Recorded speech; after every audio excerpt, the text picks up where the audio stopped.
I don't really know a lot about this car. Forgive me, I wasn't born with money. What's the background? I'm not Tyler Hoovy. So this is Ferrari's first hypercar, supercar. Yeah. Wow. This happens to be the very first 288 made. Yeah.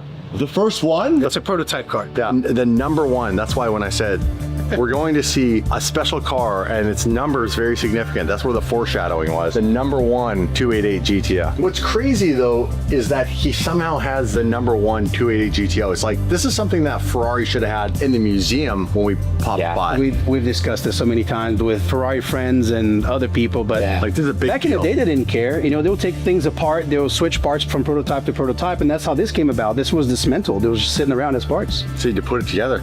Wow. So that's crazy. Yeah. Super cool. I mean, it is such a beautiful car. Yeah. This guy restored the whole thing. That's number one, the very first one made, and engine is engine number 3. Engine number 3, transactional number 1. Look at this thing. The mirrors are crazy. Look at that mirror. Door is still a prototype door, so whenever the guy got all this stuff from Italy, he didn't get everything. They gave him like scraps, they gave him pieces. And then there's another guy that went through the same location at the Ferrari prototype junkyard, as they called it. They had engine and transmission, so that guy picked it up, and then we found the engine and transmission years later. Wow. That belonged to this chassis number, which is not even stamped on the car yet. That is really cool. The thing that car collectors love is the story. Yes. When you finally have the car put together, just the better it is to tell. Oh, it. yeah. How many years from the time that he bought the car and found the parts to it being what we see today? How long is it? To running and driving, let's say 8 years. 8 years. On and off, and we've restored a few other cars in between and in the middle of it. You know, we never work on one car at a time. Look at the styling. These are the little styling cues in cars like the F12 TDF that they do in the rear louvers. Our friend James loves TDFs. He loves. He would give anything for a TDF. Those cars are pretty. This is crazy because that got carried on to the F40. That 40 has the same fins back there. I think they built 10 prototype F40s. Most of those F40 had 5 fins, not 3. And then when they went to production, they made 3 rather than 5 fins. Really? If you ever see one with 5, it's a prototype. It's a prototype. That's a baller. Yeah. Mr. Loeb likes this stuff. He likes the rare stuff. He has a pretty rare Porsche on the other side we're working on, a 356A. Quite a good eye for really rare stuff, not only on the Ferraris and the exotics, but the American muscle car side. For anybody on the channel who appreciates that, he has some of the rarest muscle cars around too. 348, 409 cars, old Chevys, Corvettes, prototypes, all kinds of stuff. Do we get a peek at some of that later? Oh, yeah. That's cool. Wheels are really cool. I want to bring it back just a So a manual reverse. Wait until you see the engine. Oh wait, it is literally perfect and flawless. This entire car looks like it's brand new. So polished. That's which is why I'm not touching it. Me neither. So classic Ferrari. Oh, look at this. Oh wow. It's got twin turbo on it. Like that's factory twin turbo. Yeah. Really? I didn't know that. Yeah. So the transaxle in this car is the same that's used in the F40. No way. Yeah. Engine block, kind of the same thing. Same concept. I had no idea. Look at those little baby turbos down there. Yeah. Little IHIs. They're like little water pumps. Yeah. Don't they? They're tiny, man. They're real tiny. So I'm not a leg on this thing then. Not really. Yeah. Not really. Well, we've only driven this car maybe a couple times. Yeah, I guess so. You know, we haven't done much Look how with beautiful it is. Yeah, it's literally brand it. new. Well, it's been touched, you know. That's- zinc plated, powder coated. It's crazy. Did you notice the dual Canuter valves, Dave? Very rare to this era of car. I don't know if you're familiar. The what valve? The Canuter valves, the duals that are down in there. Right next to the flux capacitor. Right. It's pretty. It's awesome. Son of a bitch. It is a gorgeous car. It is. It's so these cars, not this one, because obviously is the story, but like, what are these things worth? A lot. A run-of-the-mill one. 8 mil, a production car. Holy. Prototypes are usually worth more. Yeah. This thing's probably worth like So- 12 or 15. Steve, move away a little bit. There you go. Thanks, buddy. I'm trying to protect your network. I like how he works on it all the time, so he just grabs the mirror and folds it in. This thing in its current state, all running and everything. Yeah. Want to hear it? Can we fire it up? Yeah, of course. Bro. Wow. There's very few times that you're going to get an opportunity where you're going to hear these cars or ever see them rolling. Because these cars now, like, I'm all about driving cars. But at the end of the day, there is a period in time where I feel like when a car is as rare as something like this and is precious, it is important to restore and keep and preserve the car. It's cool you can drive it, but you don't need to be like daily driving this level of car. This is like on a whole nother level of special. Thing over 2 millions, it gets a little complicated, even with insurance. Yeah. If it's Well, insurance is out of question. Yeah. Let's hear this thing. yeah.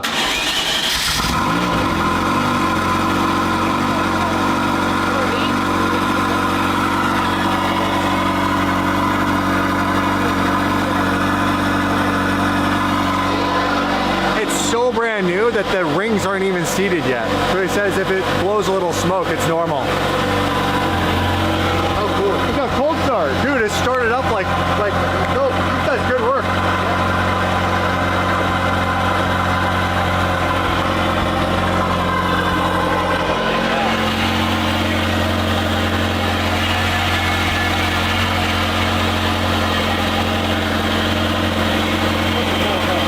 You had some problems with this thing too, right? When you were getting it together? Yeah, the factory computers are not very great. You know, I have to swap computers with friends and get the car to run properly. And then a sensor goes bad. These are prehistoric. This is basically the very first fuel injection systems in the early 80s.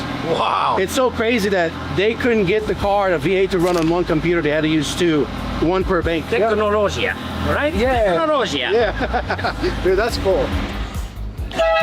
Oh, Classic Ferrari horn. they should still do that today. Probably not allowed to. It would have been cool if they kept that horn through the whole It's series. so cool, man. It is so cool. Shocked at the Damon tried to call you and offer you some crazy money to buy that and put it in their museum. But you know, I understand their world. They want to make sure that everything is real. They've got so many imposters with so many fake cars. And I learned this earlier this year, that Ferrari confiscates one car a week in Italy and crushes Really? because of the fake cars that are popping up. They told me the majority of the 250 GTOs that you see today are fake.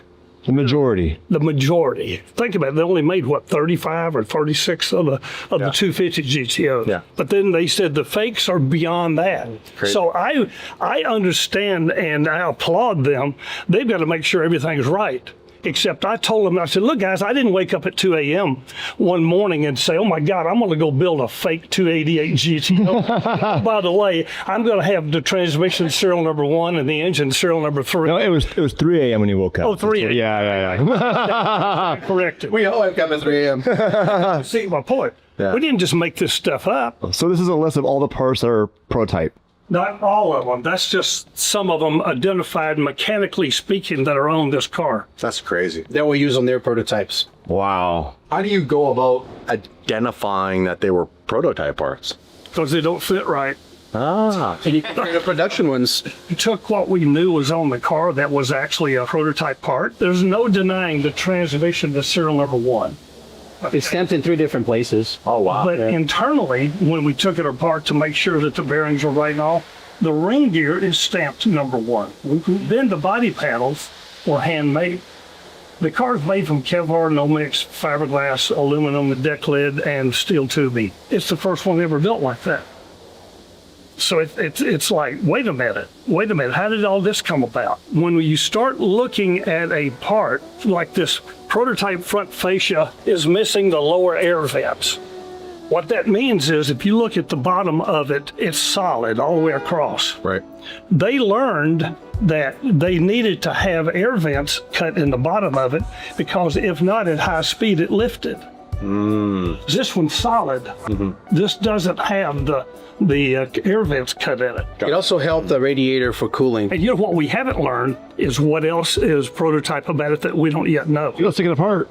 Not again. Right? Not again. Not again. Not again. Yeah, 8 years later. But like, I love this diagram. It's little stuff like, see the intercooler pipes? The production models have blow valves built into them. Yeah.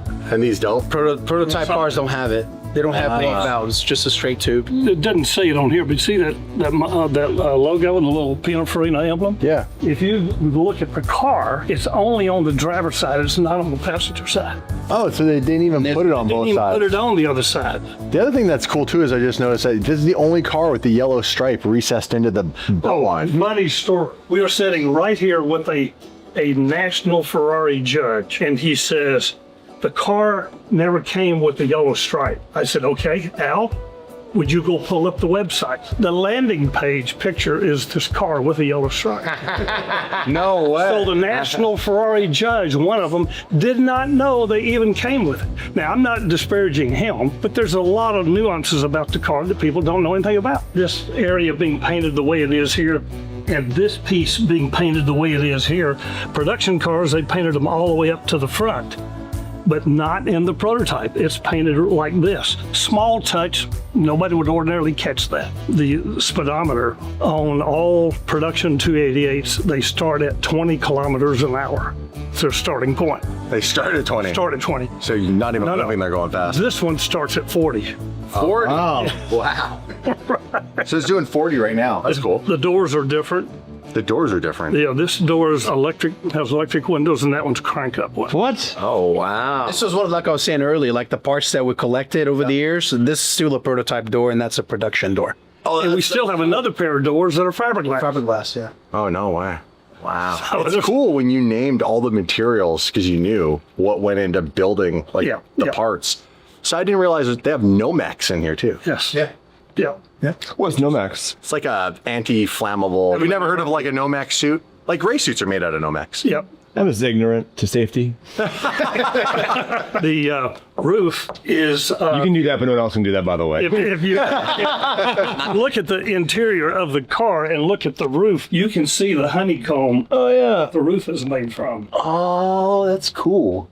And we left the headliner out on purpose. Dave, look at the roll bar. Oh, that's sick. Is that a prototype thing? No, Yeah, no, it's- that's standard on these cars. Really? Yeah, look at this. This is really cool. All the flat pieces on these cars have the aluminum honeycomb. Look at this. We left the interior of all body pieces. You can see how it's like multicolored. When I first started the car, I had straight pipes to it. Yeah. And it kind of dumped down a little bit, so a little bit of exhaust gases got back there. So I left it.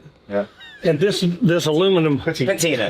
this aluminum deck lid, if you look closely, you can see that it has been cut out in the center. So we left this side of the deck lid raw and painted the exterior like it was when it was red. But if you look closely and you see where the panel was cut out, we have pictures from Ferrari that show that they put a raised lid right in that location, and they had instrumentation on the engine testing the engine. Yeah, they have all that special equipment. Then they took it, removed the cap, and welded it in. to And there it fix is. Yeah. Check this out. So this was the condensation in the morning. You see the honeycomb? Yeah. Basically, any section that would sag, they put the reinforcement Oh, underneath. okay.